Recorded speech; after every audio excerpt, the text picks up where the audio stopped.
예, 반갑습니다. 지식 큐레이터 K입니다. 오늘 여러분들께 소개하고 싶은 어떤 그 정보는요, 바로 이겁니다. 왜 그 창의적인, 그 천재적인 발상과 또 그런 사람이 어떻게 될 수 있을까에 대해서 궁금증이 있지 않습니까? 소위 말하는 스티브 잡스. 예, 스티브 잡스처럼 뭔가 천재적인 기업가가 되고 싶고 어떻게 하면 좋은 발상을 할 수 있을까? 이런 고민을 좀 하게 되는데 저 같은 경우도 똑같았습니다. 시간을 많이 허비했었고 공부를 안 했었고 이미 열심히 살았던 사람들보다 앞서가기 위해서는 결국 뛰는 자 위에 나는 자가 되어야 될 텐데 어떻게 하면 그것을 할 수 있을까를 고민을 했죠. 그렇게 했을 때 어떤 그런 성공적인 삶을 살아가는 사람들을 연구하기 시작하는데 중세시대 때 가장 유명한 사람이 누구죠? 예, 레오나르도 다빈치입니다. 그는 뭐 의술, 건축, 그림부터 시작해서 뭐 수학까지 거의 뭐 다방면에서 거의 천재적인 역량을 발휘했던 사람인데요. 그 사람의 그 특징을 파악을 해보니까 좌뇌, 우뇌를 동시에 쓰는 양손잡이였다는 거예요.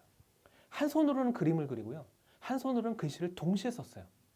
이게 그 인도 영화 새 얼간이에도 보면 거기에 그 어떤 공대생들의 어떤 내용인데요. 거기에 그 총장이 칠판에 판서를 할 때 두 개를 동시에 양손을 쓰는 장면이 나옵니다. 예, 거기서도 그 힌트가 있고요. 그래서 그 우리나라가 보통 좌뇌우뇌라는 표현을 하게 되지만 결국엔 저 같은 경우도 오른손잡이거든요. 주변에도 보면 왼손을 쓰는 분들이 약간 좀 되게 신선하고 혁신적인 일을 많이 하는 것을 볼 수가 있는데요.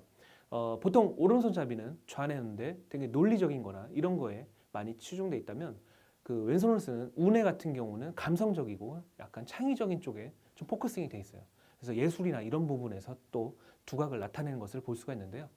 그래서 저는 실제로 어떤 것을 하게 됐냐면 그 사무직에 있는 분들이 제일 많이 쓰는 게 컴퓨터입니다. 그래서 저는 왼손 마우스를 쓰기 시작한 거죠.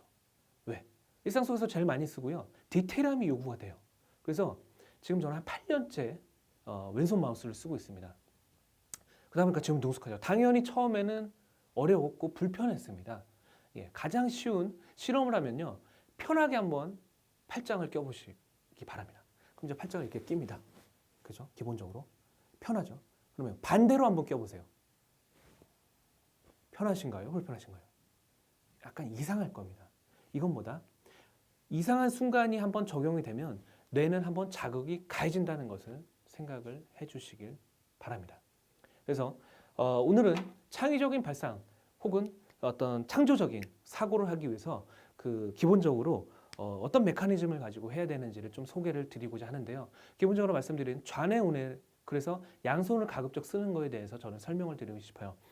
일상 속에서 할 수 있는 어떤 그 훈련이 있습니다. 기본적으로 이런 겁니다. 레벨 1은 오른손은 오른손끼리, 왼손은 왼손끼리 이렇게 움직이는 거, 이게 보기에는 쉬운 것 같지만 되게 어려워요. 똑같은 방향으로 가야 되는 거죠. 그죠? 요것만 해도 되게 불편한데요. 이것이 이제 좀 편해지는 단계에 이르면 그 다음에 스텝은 뭐냐면 요건데요. 요거 보기에는 이렇게 뭐 별거 아닌 것 같지만 이것도 생각보다는 어렵습니다. 이 방향이 이렇게 가다가 틀려지는 거죠. 요것도 근데 뭐 조금만 하면 돼요. 요거랑 첫 번째나 두 번째나. 세 번째는 뭐다? 19, 28, 37. 숫자를 1부터 9까지, 9부터 1까지를 써가는 내려가는 거예요. 그 정도까지 스텝을 좀 밟으면 약간 그렇고요. 그 다음에 제가 왼손 마우스를 쓴다고 말씀드렸는데 제일 궁극적인 건 일상 속에서 많이 써야 된다는 거죠. 그래서 왼손 마우스를 저는 권장을 하고요. 처음에는 당연히 불편하지만 써보시면 압니다. 이게 그 페이지 업다운과 맞물려서 되게 편하게 작용을 할 수가 있어요. 그래서 그것을 통해서 꾸준하게 그 오른손잡이는 왼손을 쓰게 하는 그런 트레이닝을 하면 저는 분명히 어떤 창의적인 발상에 도움이 된다라는 말씀을 드리고 싶고요. 그 다음에 우리 뇌 구조에 대해서 좀 설명을 드리면요.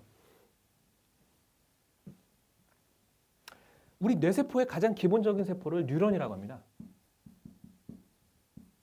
뉴런이고요.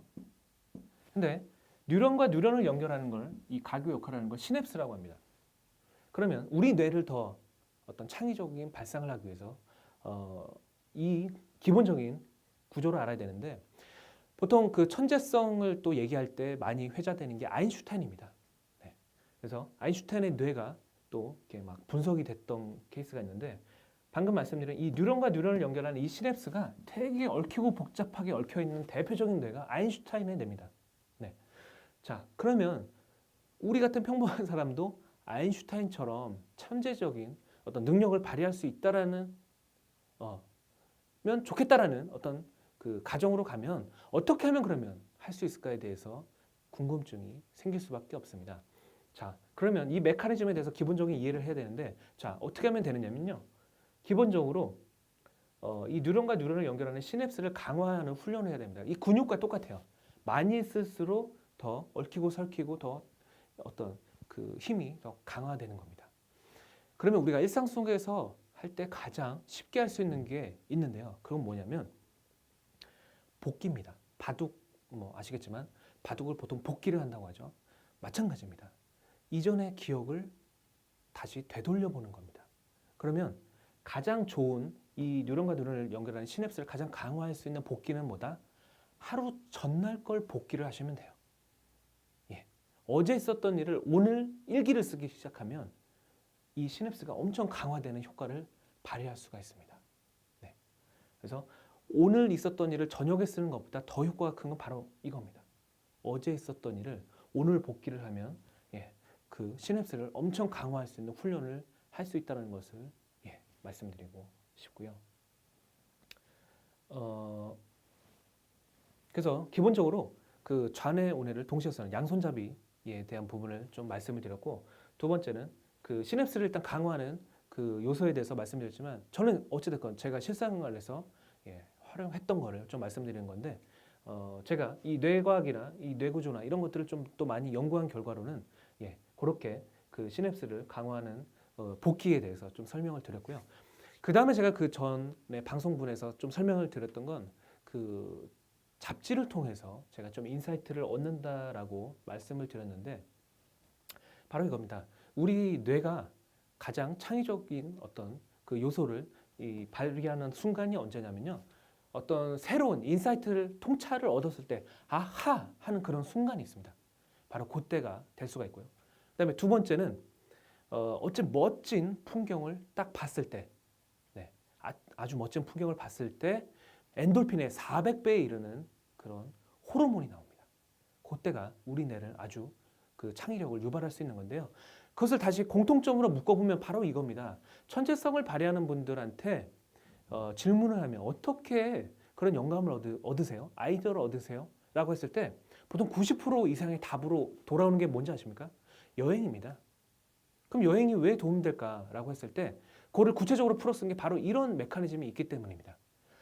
그 우리 뇌는 기본적으로 아까 제가 8장에 대해서도 설명드렸지만 이렇게 켰을 때랑 이렇게 켰을 때라고 말씀드렸죠. 저는 이제 편한 게 이거지만 반대로 끼면 이상해요. 그럼 뭐다? 이상했을 때 뇌는 한 번 더 자극이 가해진다는 거죠.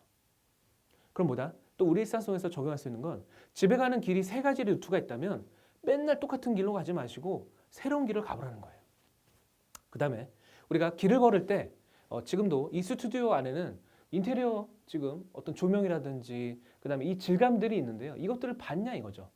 그러면 뇌는 이것을 보는 순간 질감이나 이런 느낌에 대해서 혹은 만져도 더 좋아요. 화이트보드의 어떤 질감, 이런 어떤 온도, 그러면 뇌는 자극이 가해진다는 거죠. 우리가 하는 그 일상 속에서 보통 30-40%는요. 그냥 뇌는 움직이지 않고 바로 작동을 합니다. 대표적인 게 칫솔을 꺼내면 치약을 묻힐 때 뇌는 움직이지가 않아요. 또 생각해 보시면 자동차 운전을 할 때 처음에는 막 이렇게 되죠. 근데 지금은 저 같은 경우도 10년 이상의 드라이버고 그 운전병에 또 출신이라고 했는데 뭐 때로는 한 손으로 하면서 음악도 듣고 뭐 하잖아요. 그죠? 그게 가능한 게 기본적으로 그렇게 우리 뇌가 되어 있지 않으면 그 수많은 정보들을 다 처리를 하지 못하는 거죠. 그래서 반면에 이런 메커니즘을 알면 어떻게 하면 천재성을 발휘할까에 대해서 기본적으로 새로운 것들을 계속 추구해야 된다는 거죠. 그것은 뭐다? 아까 말씀드린 대로 왼손을 쓰지 않았으면 왼손을 쓸 수 있는 방법, 왼손 마우스 혹은 어떤 이런 환경적인 노출이 됐을 때 전혀 보지 못했던 것들을 보면서 어떤 느끼고 만지고 하는 것들, 그것이 여행을 통해서 거의 극대화되는 거죠. 새로운 풍경과 그죠? 그래서 그것을 실제로 그 의사가 규명했던 건데요. 아까 제가 엔돌핀의 400배가 나오는 그 순간, 그 나오는 호르몬이 인간이 만들어내지 못하는 호르몬인데요. 그게 뭐다? 그러니까 그 인위적으로 만들어내지 못하는 약물로 만들어내지 못하는 건데요. 그게 바로 다이돌핀입니다. 엔돌핀의 400배 효과 있는 그 다이돌핀은요. 아까 말씀드린 언제 나오느냐? 인사이트로 아하 했던 어떤 통찰력 얻었을 때 나오고요. 두 번째는 멋진 풍경을 봤을 때 나옵니다. 그래서 이런 부분들에 대해서 여러분들이 기억하시면 창의적인 어떤 사고와 어떤 영감을, 아이디어를 그 여러분들이 소속되어 있는 어떤 조직에서 발휘할 수 있다는 것을 말씀드리고 싶습니다. 네, 감사합니다.